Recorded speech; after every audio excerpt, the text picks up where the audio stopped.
श्री कृष्ण माखन चोर की कहानी। भगवान श्री कृष्ण बचपन में बहुत शरारती थे। उन्होंने अपने बाल्यपन में कई बार माखन की चोरी की है। कभी गोपियों की मटकी फाड़ दिया करते थे, तो कभी बछड़ों को गायों का पूरा दूध पिला देते थे। गोकुल की गोपियां चाहकर भी प्यारे से नटखट कृष्ण को डांट नहीं पाती थी, क्योंकि उनकी शरारतों को देखकर उन्हें दुलारने का मन करता था। कान्हा ने ऐसी ही लीलाओं से माखन भी चोरी की थी। ये तो सभी जानते हैं कि कान्हा को माखन कितना प्रिय था। अपने लल्ला को माता यशोदा जितना माखन देती वो उनके लिए कम पड़ जाता।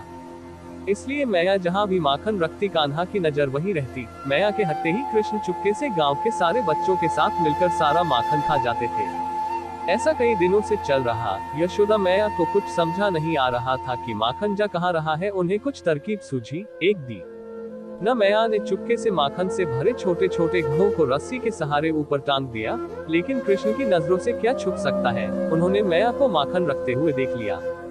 अब कृष्ण ये सोचते लगे कि मैया ने माखन रख दो दिया, पर इस तक कैसे पहुंचा जाए। काफी ज्यादा सोचने के बाद उन्होंने सारे मित्रों को इकट्ठा किया और बोले, सभी एक घेरा बनाओ, उसके ऊपर चढ़कर माखन निकला जाएगा। जैसे कृष्णा ने कहा सभी ने वैसा ही किया, और इस तरह से नटखट कृष्ण और उनके सारे दोस्तों ने मिलकर पूरा माखन चट कर दिया।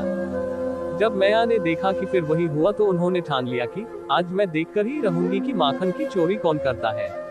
इतना कहकर वह माखन को मटकी में रखकर ऊपर टांग देती है और छुपकर देखने लगी।